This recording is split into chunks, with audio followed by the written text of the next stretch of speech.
Friends, তো সবাই কেমন আছো? আশা করি ভালো আছো। আমরাও কিন্তু ভালো আছি। তবে মনটা একটু একটু খারাপ, কারণ কি বাবা মা কিন্তু আজকে চলে যাবে। আর ওই জন্য বাবির আমার দুজনেরই মন খারাপ হয়ে গেছে। মা বাবা কিন্তু এবার এসে প্রায় 8-9 দিন ছিল।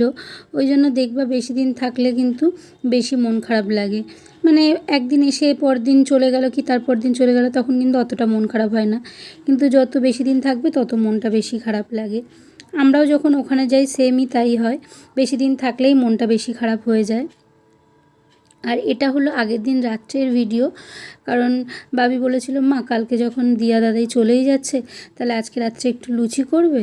তাই মা বাবা কিন্তু ময়দার লুচি খায় না, সেই জন্য আটার লুচিই বানানো হয়েছিল।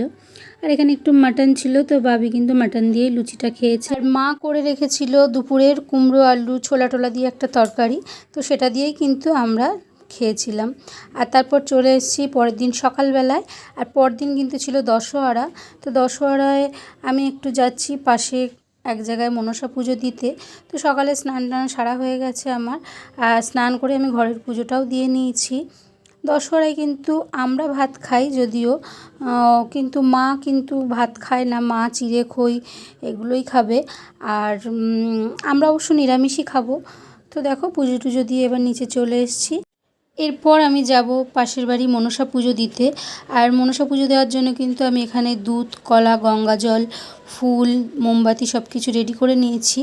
আর আমি মাকে বললাম তুমিও চলো। মা বললো না আমি এদিকে রান্নাবান্না করি, তুই যা গিয়ে পুজোটা দিয়ে আয়। আর এইটা হলো সেই মনসাতলা, যেখানে প্রতি বছরই এখানে পুজো হয়। আর এখানে একটু দুধ কলা দিয়ে এসেছিলাম। তারপর বাড়ি এসে দেখি মা কিন্তু রান্নাবান্না বসিয়ে দিয়েছে। আর দেখো আজকে মা চলে যাবে, তাও কিন্তু আজকে রান্নাটা মাই করছে। মা এখানে পনির রান্না করছে। আর মায়ের কিন্তু গান শুনতে শুনতে রান্না করা অভ্যাস, এটা মা বাড়িতেও করে, এখানে এসেও তাই করছে।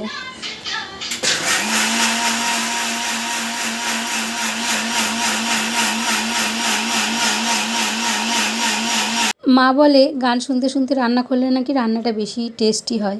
তো যাই হোক, এখানে দেখো মায়ের মশলাটা করা হয়ে গেছে। মা কিন্তু সমস্ত রকম মশলা মিক্সিতেই পেস্ট করে নেয়।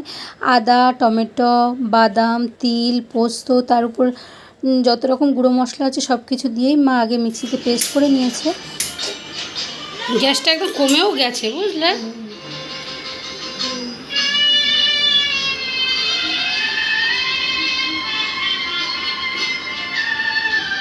কী কী ফোড়ন দেবে সেগুলোও দেখাবে, তেজপাতা, গোটা গরম মশলা।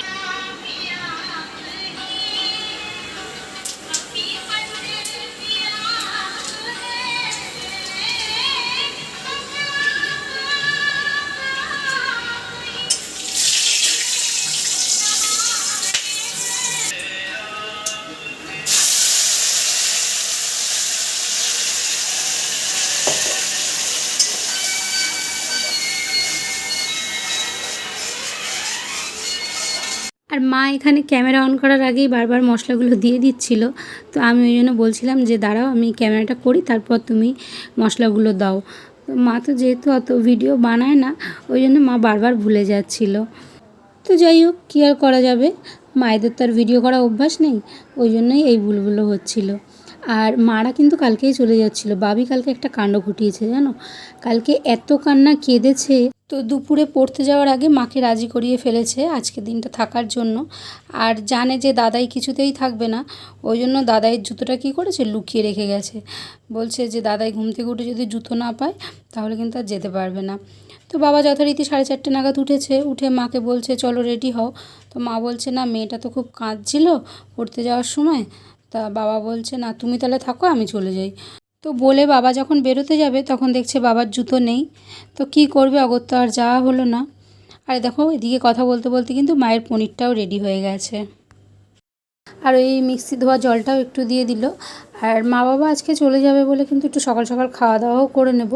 ওরা 4:30-5টা নাগাদ বেরিয়ে যাবে, কারণ যেহেতু অনেক দিন বাড়িতে নেই, তো বাড়ি ঘরের অবস্থা বুঝতেই পারছো, গিয়ে আবার পরিষ্কার করাতে হবে।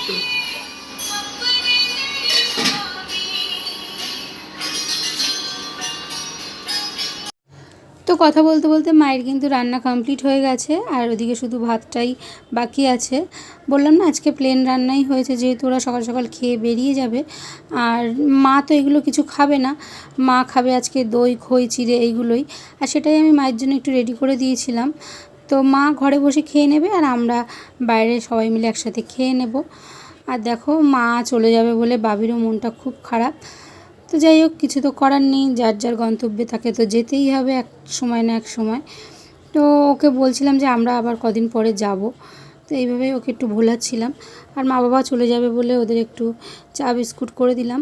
তো 4:30 5টা নাগাদ মা বাবা বেরিয়ে গেল। আর বাবি একটু রাস্তা পর্যন্ত ছেড়ে দিয়ে এসেছিলো দাদাই দিয়াকে, যেহেতু ব্যাগগুলো খুব ভারী ছিল। তো বাবি ব্যাগগুলো নিয়ে রাস্তা অবধি গিয়েছিলো, আমি আর যাইনি যেহেতু আমার নাইটি পরা ছিল। তো ওদের ছেড়ে দিয়ে এসে মনটা কিন্তু খুবই খারাপ হয়ে গেছিলো। তো এই ছিল আজকের ভিডিওটা কেমন লাগলো জানিও, ভালো লাগলে একটা লাইক করো, চ্যানেলটা সাবস্ক্রাইব করো। টাটা।